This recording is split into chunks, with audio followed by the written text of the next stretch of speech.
The last several days, we have had to witness shocking, devastating video coming out of the Middle East after Hamas militants issued a surprise attack on Israel. Nearly more than 2,000 people have been killed on both sides, Israelis as well as Palestinians there in the Gaza Strip. 22 Americans have also died. Israel, what they've done is they've responded in kind. They have banned electricity, water, and other items coming into the Gaza Strip. Other countries are enforcing a blockade as well. They are attacking and going after many of the Hamas strongholds there in the Gaza Strip. Prime Minister Benjamin Netanyahu and National Unity Party leader Benny Gantz says the government will not pass any laws or make any decisions that do not concern the conduct of war. Now, President Joe Biden, he, of course, has also been speaking out. He spoke again today, making it clear that the United States stands strongly and firmly with Israel. This has led to a lot of back and forth on Capitol Hill. You also have members of both parties talking about what needs to be done to actually provide additional resources to Israel in this battle. So many different things have been going on. You've had various universities. Various students at the university has been issuing statements, some of them highly critical. You've got folks who've also been criticizing, they've been criticizing members of Congress. Folks are making decisions. Do they stand with Israel? Do they stand with the Palestinians? You've got critics of Black Lives Matter Chicago for what they've been posting. And so we've just seen, again, a significant number of folks speaking on both sides, multiple sides of this issue. It has led to a lot of consternation as we're seeing again as these bodies are being pulled out of the rubble. We're seeing reports and unfortunately a lot of disinformation on social media as well, trying to understand exactly what is going on over there as we speak. Here's President Biden speaking a little bit earlier. Give me 1 second, all right, folks. Let me just pull this. Let me just pull this up. Here we go. I mean, I've been doing this a long time. I never really thought that I would see and have confirmed pictures of terrorists beheading children. I never thought I'd ever. Anyway, but there are countries in the region that are trying to be of some help, including Arab nations that are trying to be of some help.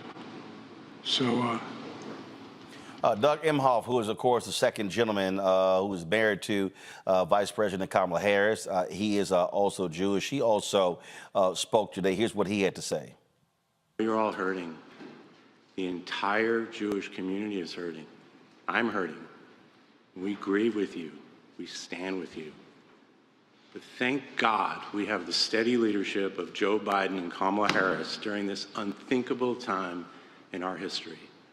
Their moral compass, their calm, their empathy are what we need in this time of crisis. And we saw that yesterday when President Biden, with Vice President Harris and Secretary Blinken by his side, powerfully addressed the nation and made clear to the world that Israel has the United States' unwavering support. Our president and vice president are making sure Israel has what it needs to defend itself. We are grateful for their leadership and support for Israel at this exceptionally difficult time. We also acknowledge and address how these events will impact us as Jews.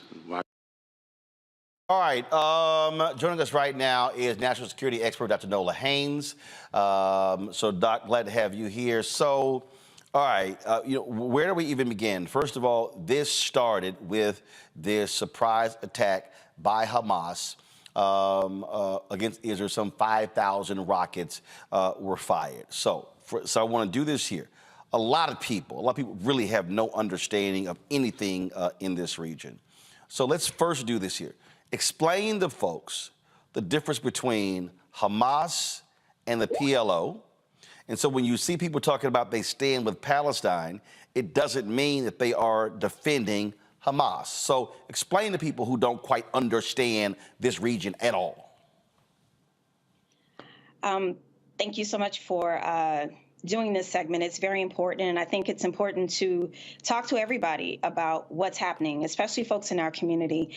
And that is a great starting point. You know, we can go all the way back to 1948 when the State of Israel was even founded. This is how far this goes back. It goes all the way back there. And there are different times in the 60s and the 70s where you had different skirmishes. There was a Six-Day War in 1967, 1972. There are so many instances that you can point to, but nothing quite like this on this scale. So in 2006, Hamas came into power in Gaza. I want to be very clear about them having power in Gaza. There's the West Bank, and there are other parts where Palestinians are, in Lebanon and Jordan. In 1948, when Israel became a state, and a lot of Palestinians were forced to go elsewhere, they migrated to many different parts. So we're talking about the Gaza Strip. So they came into power in 2006, and it's been a bit of a roller coaster since then. They ousted the Fatah party that was there, and then also the PLO. And Hamas got started with Egypt's Brotherhood, which was kind of an organization that dates.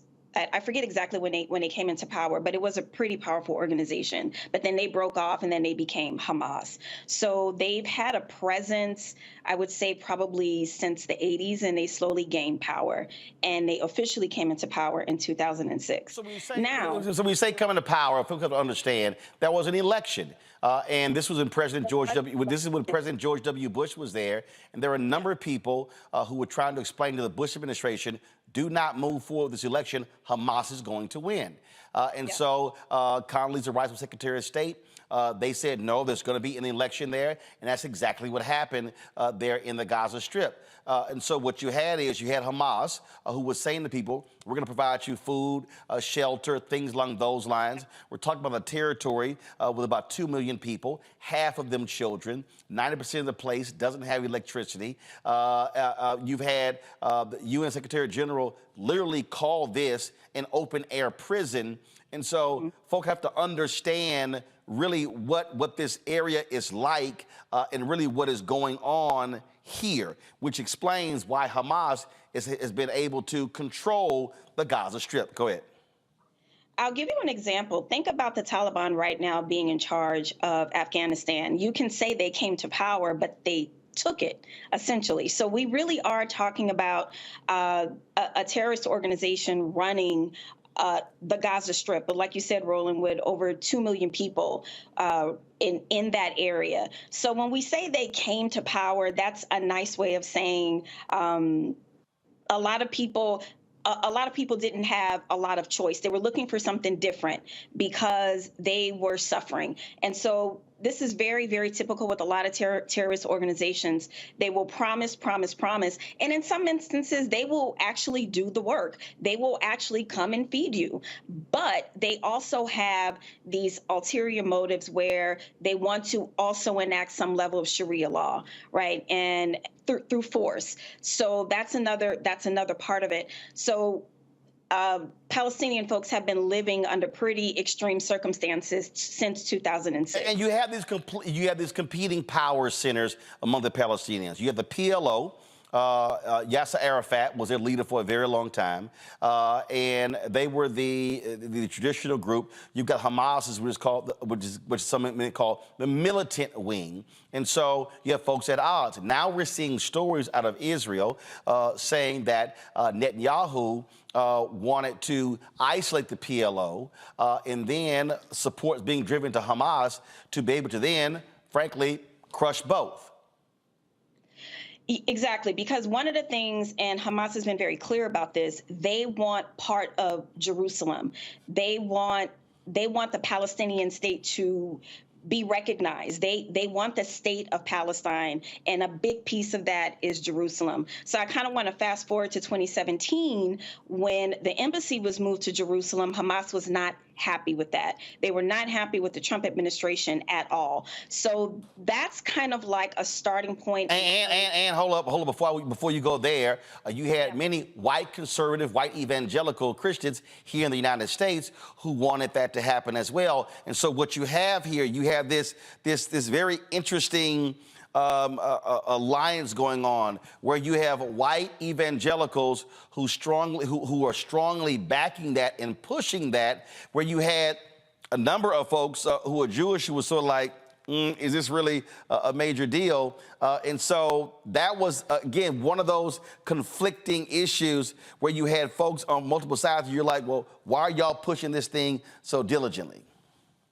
Right. And I am not a biblical scholar. Yes, I did go to divinity school, but I leave that to my colleagues who know more about that, where that really goes all the way back. That's a biblical textual argument. Right. A lot of evangelicals will stand 10 toes down on. They really will. And they see Jerusalem as being the crowning jewel, right? So when the embassy was moved to Jerusalem, you're right, there were a lot of evangelicals, not just white ones, a lot of evangelicals were very happy about that, but Hamas was not happy about that at all, because they see that as part of the legitimate state of Palestine. So that tension in 2017, we are seeing an escalation. Right. And on top of that, the Abraham Accords. So there's this process of normalizing Israel. And what I mean by that is for other states in the Middle East to recognize Israel as a sovereign state. And so the normalization process that a lot of people are talking about, there's a lot of mis and disinformation around Iran. There are a lot of conspiracy theories being drawn together. But the gist of it is that there was a critical piece of normalization that was happening with Saudi Arabia. So some of these, the way that people are weaving stories together is to say that, well, Hamas definitely is interested in destabilizing the region. I mean, you don't attack unless your goal is to destabilize, right? And so a lot of people are saying that 2017, with moving the embassy to Jerusalem, coupled with normalization, recognizing Israel as a sovereign state, are the sparks that really pushed Hamas to this extreme point. So that is a point of view. Right. Things are still unfolding. We're still finding out information. But I want to make one thing very clear. Roland, you mentioned mis and disinformation earlier.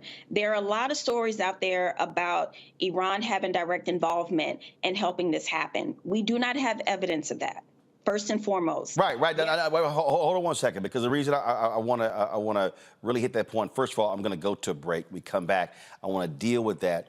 Because when President Biden spoke yesterday, he was attacked by a lot of right-wing folks. He didn't mention Iran. They were behind this. These are the same people who were yelling Iraq had weapons of mass destruction. We've also seen these reports saying that Hamas has beheaded 40 some odd children, but then we're hearing from official folks in Israel that cannot be confirmed. So it's a whole lot of stuff that's being thrown out. It has not helped because Elon Musk, they're not his ex, also Twitter, they're not even stopping a lot of the stuff. So really people right now are saying a lot of things are happening that are actually not. And so I want to pick up when we come back on that. Just want to walk people through. And I want to talk about, again, and I want you to give people an understanding why the United States has historically stood so steadfast with Israel. And then we're going to also get into why do you have this relationship, this alliance, if you will, between a lot of African Americans and the Palestinians. And so people need to understand there's a whole lot of things here at play. Geopolitics, American politics, yes, oppression, racism, you name it, all these things are happening. And right now, so many people are now being sort of pushed into a corner where people are saying, all right, who are you with? It's either Israel On the Palestinians, you can't be for both. And you've got celebrities who are getting in trouble. You got people, universities. It's all members of Congress. It's all sorts of drama that's being laid out. And so we just want to unpack some people so our folks, have the accurate, proper information. Well, it's good to be back in Charleston, but I want to just first of all say a few words about what's happening in Israel right now. And needless to say, I'm completely outraged by what has taken place. We are looking at extreme acts of terrorism that must be condemned in no uncertain terms. There is absolutely no justification for terrorism. The President and I take very seriously our commitment to Israel and to the people of Israel, to support them, and in particular to give Israel what it needs to defend itself. One of our highest priorities, of course, is the safety and well-being of American citizens, and that will continue to be among our highest priorities. It is also critically important that, as we have been, we will stay in constant communication and contact with our allies, with our Israeli partners, with members of Congress, as we have been doing in these last few days. In fact, this morning, I was on a call that the President was on with Prime Minister Netanyahu, which is now one of many calls that have taken place, to restate our commitment that is unwavering to stand with Israel and the Israeli people. So thank you. All right, that was Vice President Kamala Harris today. We go back to our guest, Dr. Nola Haynes, national security expert. Nola, for people who don't understand the relationship between the United States and Israel, very close. We send Israel billions of dollars annually. Yeah. This relationship goes all the way back to 1948. We were the first country to recognize Israel as a state. They are our security partner and ally. They believe in democratic values, and a relationship is very, very strong. And when you say our security partner, folks have to understand, we rely on Israel and the relationship and intelligence when it comes to many of those other countries in the Middle East that don't have democracies, and and for many of them, they have been enemies of Israel. And vice versa. Absolutely. Yeah, absolutely. And a large part of it is a new-ish state. And what I mean by that is the Middle East is very, very old. History means a great deal in the Middle East. There's this saying that the Middle East never forgets, that it knows its history. So you have a newly formed state where Palestinians believe is their land, like Native Americans here believe that much of this country, if not all, belongs to them. It is something very similar. So you have this new state forming, and then you have the United States that is coming off of winning World War II and pretty much destroying two countries in Japan. You have this new emerging superpower backing Israel. So who's going to go up against that country? And again, what you had here was you had a country that was created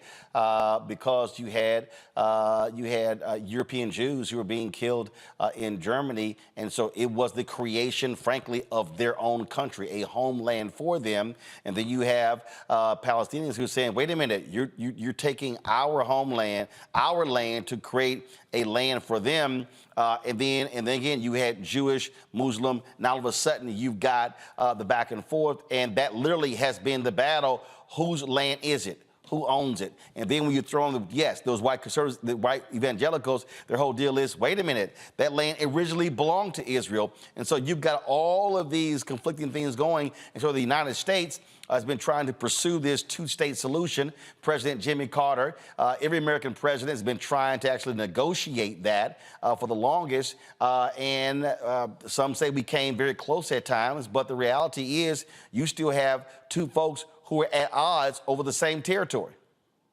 Exactly. It's really simple as it's history, stupid. right? It's one of those moments. Again, history means a great deal in the Middle East, and hundreds of thousands of Palestinians were displaced from their homeland. And Jerusalem is such a huge piece to this narrative, and that really is the crowning jewel for both Israel and for Palestinians, right? So it's the crowning jewel for Christians, for Jews, and for Muslims. So that part of the world, that specific place holds sway for various reasons for different Abrahamic religious groups. So there's that part. I cannot state that any more clearly, how theology and religion is wrapped up into this and how it gets warped and how it gets used and weaponized. So that's one part of it. And let me say this here, because I love when these idiots think I'm not following what they're saying. Somebody's like, oh, Roland's trying to play it safe. No, it's called facts. So the problem is, it's a whole bunch of people out here who are black, who are white, or whatever, who actually have no idea what the hell they're talking about. They have no understanding of this region, no understanding of the history, don't understand how we even got to this point. They can't tell you the difference between Hamas and Hezbollah or any of those things. And so, yeah, what we're not going to do is we're not going to sit here and go through hysterics. We're going to actually give folks critical information. Now, to that particular point, before we went to the break, you said there's been no confirmation that Iran has been involved in this. The Wall Street Journal had a story that dropped a couple of days ago, crediting sources as saying that Iran helped Hamas plan this. But Israeli intelligence and American intelligence have not been able to confirm this. And that story dropped, and then what happened? Folks ran with it. It was like, oh, there you go, Iran was involved. See, I don't like people who instigate and play with fire and then try to hide their hands, because this is serious. You know, we're not playing around here. You know, you come out with allegations like that, you need to have evidence to back it up. So what I know is there is no evidence yet to confirm that. Now, with that said, does that mean that Iran has not been complicit in terms of, you know, funding terrorist activities, partnering with Hamas? I'm not saying that.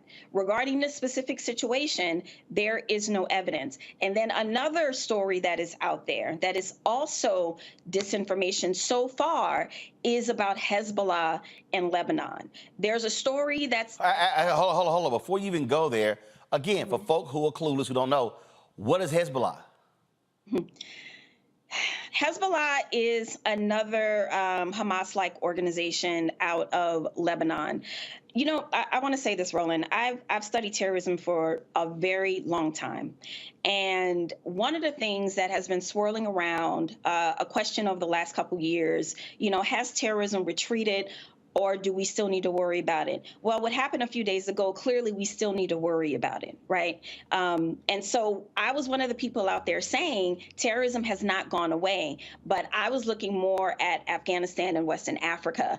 And I will admit, you know, this Hamas strike has definitely taken everyone by surprise. But because Hamas has done what it's done, and they have had different partnerships with different terrorist organizations in the region, people are also bringing Hezbollah and Lebanon into the mix too. I'm glad you said that, because there was a lot of criticism of U.S. Officials by saying, hey, the Middle East is quiet. It has been. I mean, really, what you heard a lot in the Middle East were the protests in Israel when it came to Netanyahu trying to change the judiciary there. You had massive protests happening there. For the longest, it was quiet. So the reason this has blown folks away, because it seemingly came out of nowhere, and then you've had Israeli and American intelligence officials say they didn't even see this coming. You know, it reminds me of the beginning of Russia-Ukraine, and people said that it kind of came out of nowhere, although we had very good intelligence saying that it was going to happen. My analysis of that is, I think in many ways we stopped paying attention. You know, we stopped listening. And when you think so, because it wasn't hot button, because it wasn't on fire, it was like, oh, we're all good, everything's cool. Exactly. And again, I'll give Putin as an example. Putin had been saying all along he wanted the former USSR to be, you know, to go back to its former glory. He had been talking smack about Ukraine for a while. He thinks that Ukraine is beneath Russia, that they belong under the boot of Russia. He's made these statements, but how seriously did we take this, right? Even with this massive intel failure, with Hamas attacking Israel in over 20 different locations, 20. That is extreme on any measure for any measurement that exists in the world. And we're still getting information about that intelligence failure, but a lot of this is ego, right? Because there was an assessment made that terrorism had retreated, that terrorism was not the thing to look at. Many indicators said that what we should be looking at is not global terrorism, but proliferation of WMD. There was some information out there that was saying that. So, you know, I don't have the full story yet. I don't know what contributed to the intel failure, but somebody took their eye off the ball. So a lot of somebodies took their eyes off the ball, right? Because for more than 20 locations to be attacked in Israel, that's a lot of planning. That's a lot of chit chat going on somewhere. Somebody's having conversations. Somebody's convening people together. So the massive intel failure, just like with 9/11, this will be talked about and studied for a very long time because this is unprecedented. Before I go to break, then go to my panel, I got to ask you this here. We keep seeing these stories that 40 children were beheaded, but I'm also hearing that it's not been confirmed. What do you know?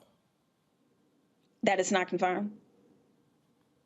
So this, again, and for people to understand, when a story like that just gets thrown out there, what it creates in the mind of people, oh, these people are so heinous, do whatever you want to them. So so again, we keep seeing it, and in fact, I've seen some stories where initially journalists say, oh, they actually saw the bodies. Now those media companies are backing off of those initial reports. Right. And Roland, something you asked me earlier, it's meant to dehumanize Hamas. Obviously, what they did was disgusting and terrible, but it's not meant just to dehumanize Hamas. But when people put Hamas and all of Palestinians together, it's meant to do that, right? So it's meant to think of them as being all of Palestinians, I mean, in terms of being savage, in terms of being extreme. And when you dehumanize anyone, it is a lot easier to go and kill them. Right. So what Hamas did was disgusting and heinous on every single level. But the one thing that I do want to say, the one thing that I know is also very important to this administration is recognizing the difference between what Hamas did and Palestinians just trying to live their lives every single day. That is a distinction that this administration is standing on. And I'm happy that they are, because it is a distinction. And for people that are saying, well, they voted them in, well, you can't call them a terrorist organization today and not yesterday. So either they are and they have been, which is to say, I'm sure there was a lot of, they were elected in, right? They got elected. So you can't just make up that they're a terrorist organization just today, right? Without following that thread. So yes, they are technically in power, but there are a lot of everyday Palestinians who just want to live their lives, and they in no way deserve what's happening to them. It has been a whole lot of discussion, Larry, everywhere about how people are responding. You got celebrities and organizations and people issuing statements, and who do you stand with? You're standing with Israel or standing with the Palestinians. You got people who are saying, how dare you not condemned Hamas? How dare you not condemn Israel? A lot of people have been talking about this here. Black Lives Matter Chicago posted this, and this was, of course, this image right here. I stand with Palestine. That is all. That is it. And of course, people were very critical because some of the Hamas folks who flew in to a concert there flew in as paragliders. So folks have found this to be extremely insensitive. They've been blasting them. Then you had the people who have been saying, well, this represents, all of Black Lives Matter. Well, that's not true, because the Black Lives Matter grassroots folks issued their own statement. The Black Lives Matter Global Network, go to my iPad, where they said that BLM Chicago is not affiliated with Black Lives Matter Global Network. And this is one of the things that happens, Larry, when and this is one of the problems that Black Lives Matter has had. People, again, who carry the name BLM Chicago, but they're not actually part of the group. It's sort of like having a group calling themselves the NAACP chapter. They're not tied to the actual NAACP. The people are blasting the entire Black Lives Matter movement. You've got universities where you got students that are releasing statements as part of organizations. Then you got folks like Bill Ackman, the billionaire, saying, oh, let's out all of these students so we don't hire them. And so you got a lot of people, Larry, who are like, you know what? I'm not going to say a damn thing because, frankly, if I take any position, it ain't helping me. Yeah, you made some excellent points. First of all, I'm glad you had Dr. Haynes on. I follow on Twitter, so she provided some really excellent analysis on a very complex issue. And look, Roland, I worked on a number of issues relating to Israel, other foreign affairs issues when I worked on Capitol Hill. And as you, in your previous conversation, highlights, this is a very complex issue. And I think when it comes to the age of social media, there's a lesson a lot of people haven't learned, and it's that you can just remain silent. Not everyone has the expertise to talk about complex foreign affairs issues. And as you talked about, some universities have posted comments, obviously a lot of policymakers and celebrities, et cetera. And in some cases, many cases, those individuals just stay silent because they don't have an understanding of the complex issue, as Dr. Haynes just talked about the last several decades. But also, like I said, you can go further back than that to talk about these issues relating to the region. The other thing I want to talk about, Roland, you mentioned is BLM in Chicago.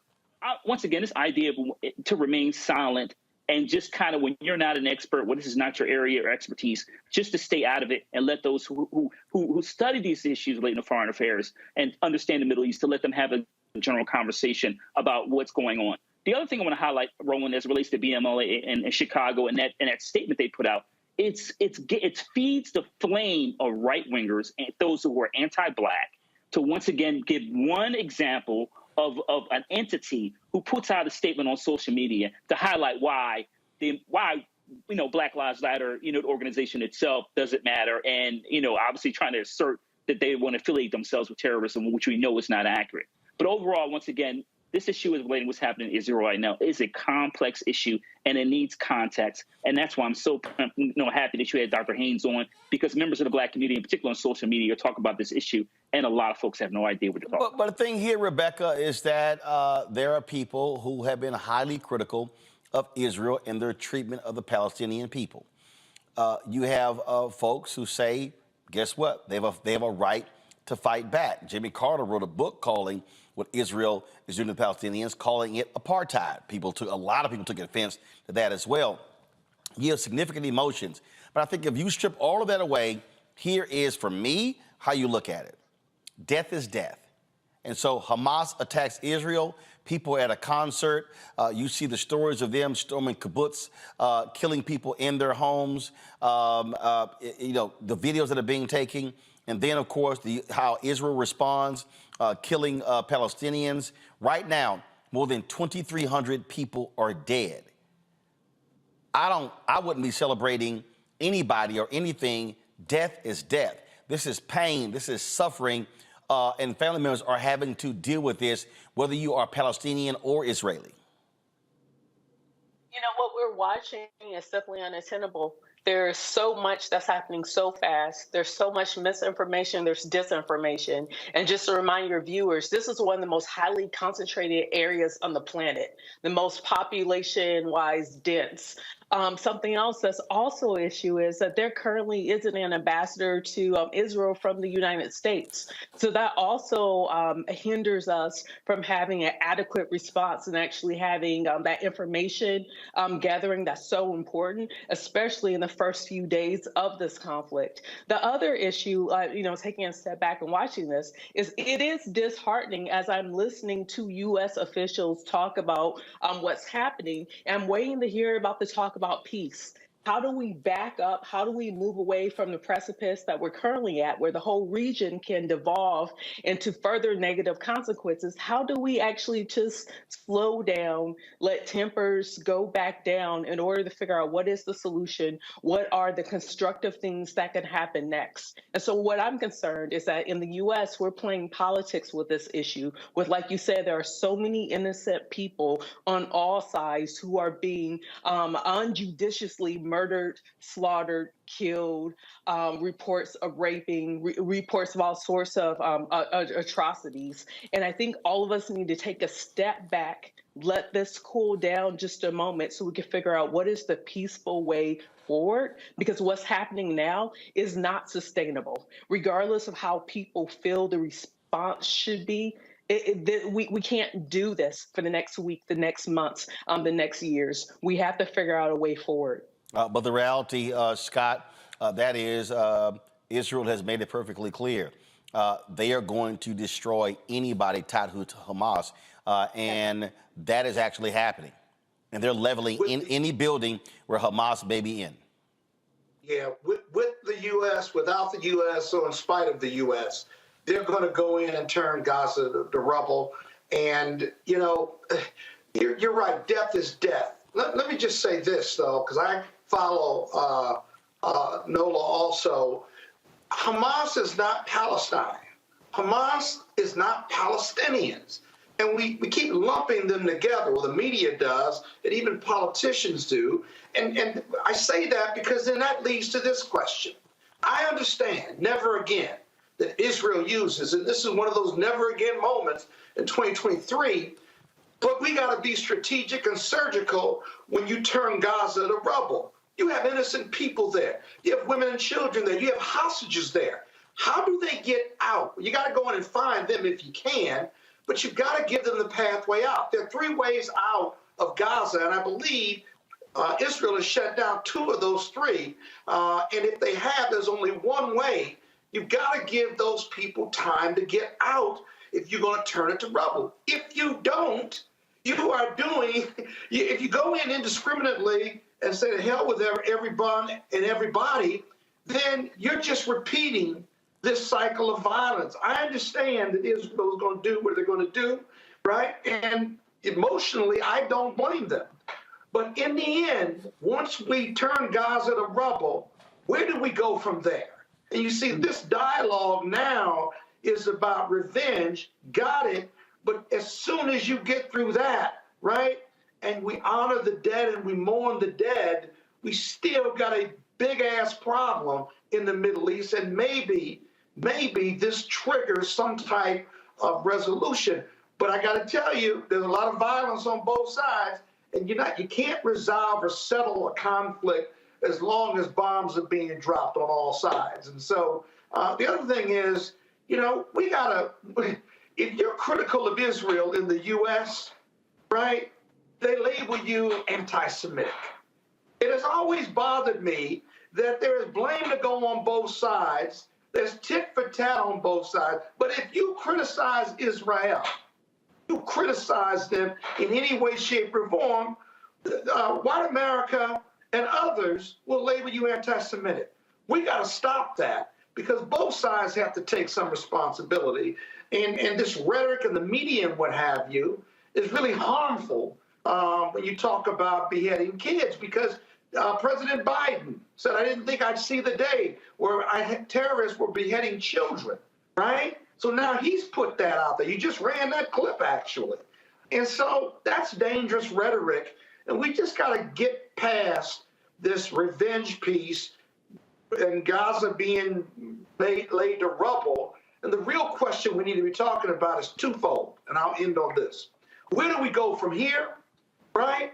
And how did this happen? Because Hamas may have representatives who run Gaza, right? But Hamas is a terrorist organization. Those Palestinians there may have voted for them, but that doesn't make them liable for Hamas's actions and brutality in what we've just observed this past week. Final comment from you, Nola, and that is this. Frankly, right now, ain't nobody talking about peace. At the end of the day, right now, Nola, It is it is absolute brutal retribution, and it is war. Yeah, no, on site, like for real. But I will say two things about diplomacy. So, in terms of where do the Palestinians go, there are over 100,000 Palestinians right now in UN shelters. But as you noted earlier, Roland, there are about 2.3 million Palestinians in Gaza alone, right? So Egypt has said that they will not let Palestinians in. Now, there are ongoing diplomatic talks with Egypt to hopefully get them to change their minds, essentially. Qatar, they are also negotiating to help get women and young folks out of Gaza safely. So there are diplomatic efforts that are happening. Actually, right now, the Secretary of State is in Israel. He's in Israel and Jordan today through the 13th. So there are diplomatic talks that are happening. Diplomacy is going to be a huge part of this. In terms of peace, Roland, as you stated, that's if it's not on Israel's mind, it's not going to be on the U.S.'s mind. It's a similar situation with Ukraine. If it's not on Zelensky's mind, then it's not on the U.S.'s mind. You know, we will absolutely continue to support Israel like we've always done. We have a security package on the way right now, and I'm sure Congress will probably vote to have more security packages sent to Israel as long as this takes. And unfortunately, this is right now, the policy is pretty much as long as it takes. So I know that can sound disheartening. And in the world that I exist in, arms control and international security, the level of idealism exists in the diplomacy space. And because the U.S. is not directly involved in either war, it's up to what Israel wants to do and whatever Ukraine wants to do. And that really is the truth of it.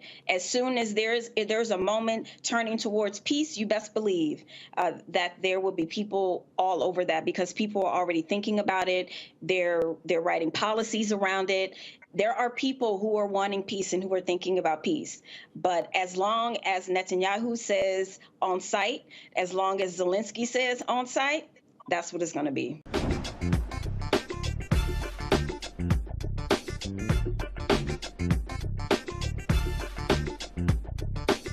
The war continues in Israel, between Israel and Hamas. You have Israel saying that the folks who live in Gaza, 1.1 million people should leave Gaza.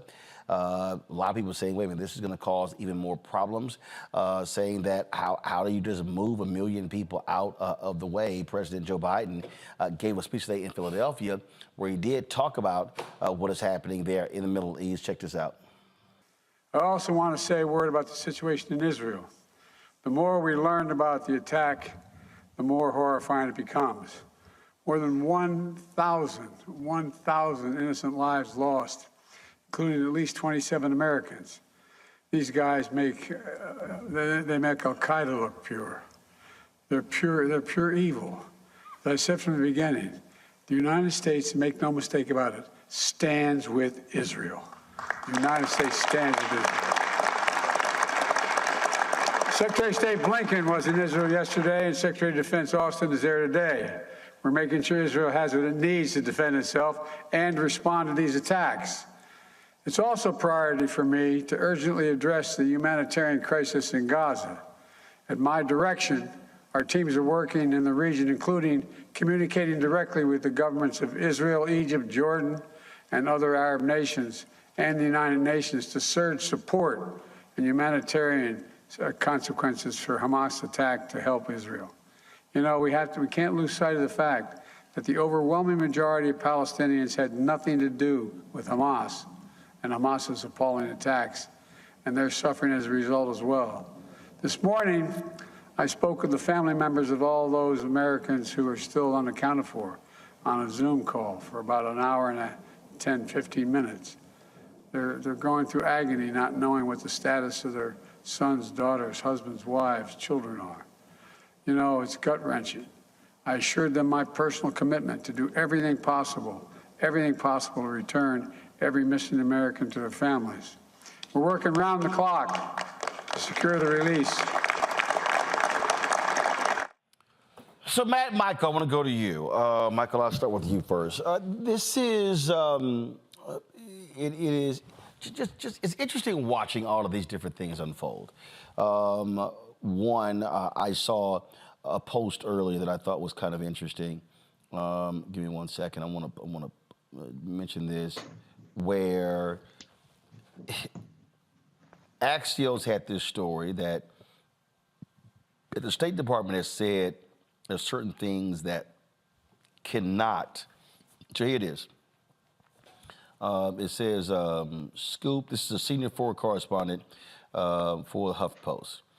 Hours after Israel ordered an exodus in Gaza, State Department officials circulated internal warnings against three phrases: de-escalation, ceasefire, end to violence, bloodshed, restoring calm.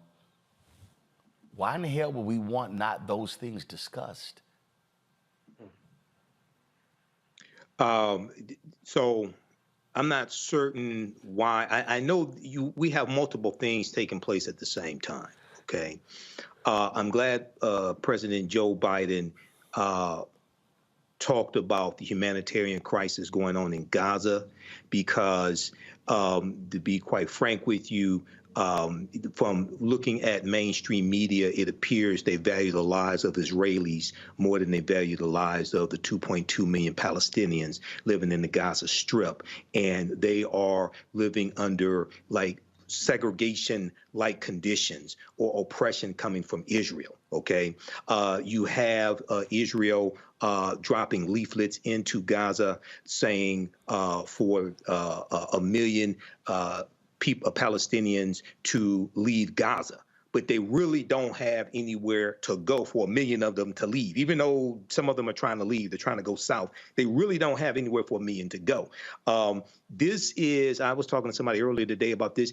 This looks like this is about to be another Crusades, which was started out in 1096 AD between the Christians and the Muslims, okay, over control of what they call the Holy Land in Jerusalem. This is about to be a bloodshed.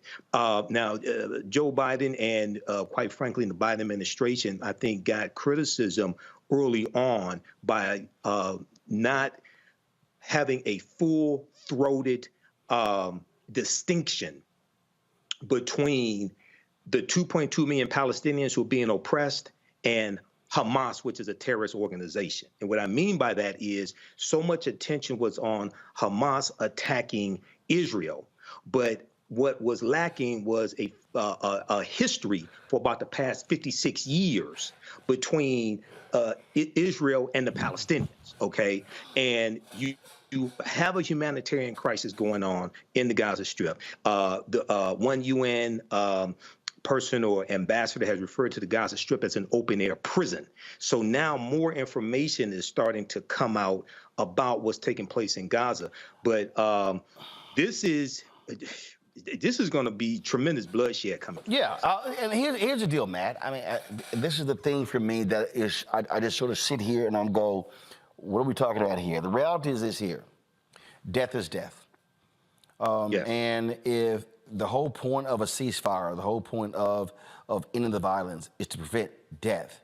And I think what's happening is, and I saw a story earlier that talked about this here, there is such a lust, a thirst for retribution. And I get it. 5,000 rockets come raining down. You want to do that, but that's gonna lead to response, and then another counter response, and the counter response, and the counter response. And what we're talking about here is we're talking about people who are being shipped out and moved out. Hamas has controlled Gaza since the election in 2006. There hasn't been one since. So this notion that all the Palestinians stand behind Hamas, you heard Biden say that, that's not true, but there's just this attitude of, hell, just open the gates of hell and unleash everything. And you talk about mutual self-destruction. Or sorry, mutual destruction. You fired me, I fired you, I fired back, you fired back, and then it never ends. Yeah, and I think you asked a particularly astute question.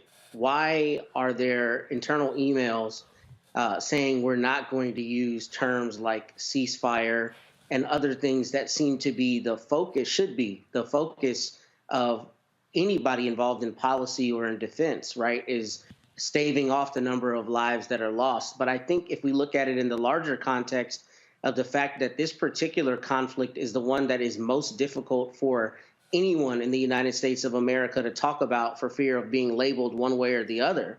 Mainstream media, to Michael's point, is everything I've seen has been about nothing but the number of Israelis who have been lost. And you're exactly right. Death is death. It is abhorrent, no matter whose life is lost. But the reality is this geopolitical issue has hugely complicated origins and will continue to be complicated going forward.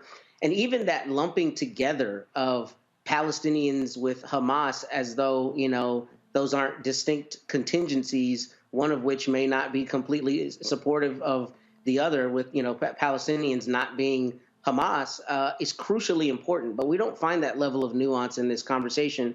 And what I always find particularly difficult in this instance is, he's the president, so naturally he has to talk about the number of Americans lost. But when you have thousands of people dying, it seems that if America is involved in this conflict, our primary focus should be how do we stop more people from dying, rather than purely being in lockstep with one of the combatants, with Israel. And I think, if that's the government's policy, then that's fine, but that should be overridden by all efforts to make sure that we don't have continued loss of life. So I think that the media has to be more truthful about how it's playing this and how it is portraying it.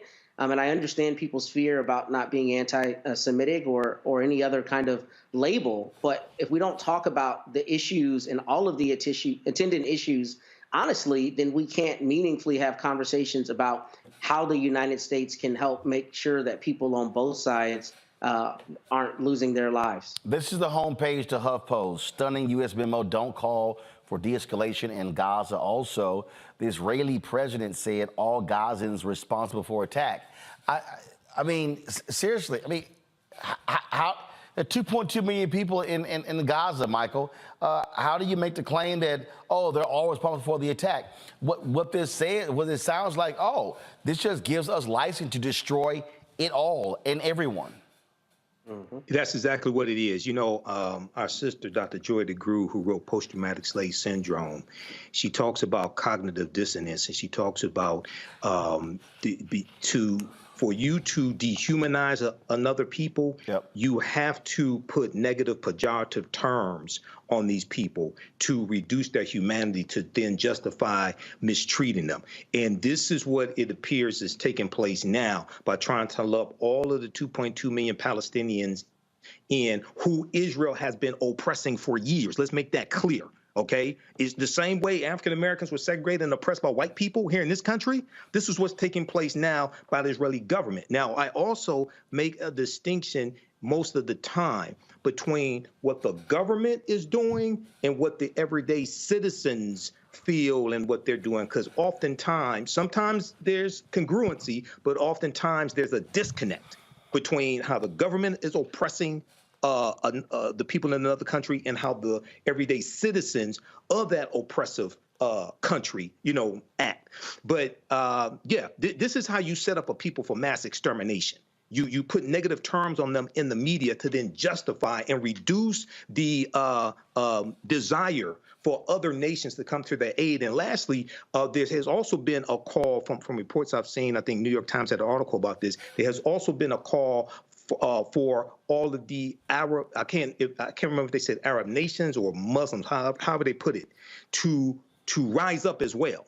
Okay, and once again, this I think this is going to be another crusade, and it's going to be bloodier and more people dead than the previous 8 crusades. Peace, I'm Faraji Muhammad, host of The Culture. And brothers, we need to talk. There's been much discussion about the state of the black man in our community. Whether it's in politics, education, or in the home, my brothers, we are struggling to lead the way, which is why The Culture will be hosting the Black Men Summit, where we'll be redefining and celebrating black manhood. This special series will kick off on the 28th anniversary of the historic Million Man March. on Monday, October the 16th at 4 p.m. Eastern Time. I'll be talking to some of Black America's most prolific, dynamic, thought-provoking Black men activists, scholars, and leaders about our role, our power, and our future. So tune in and join the conversation as an online culture crew member for the Culture's Black Men Summit, redefining and celebrating Black manhood. Starting Monday, October 16th through Friday, October 20th, 4 p.m. Eastern Time each day, right here, exclusively here on the Black Star Network.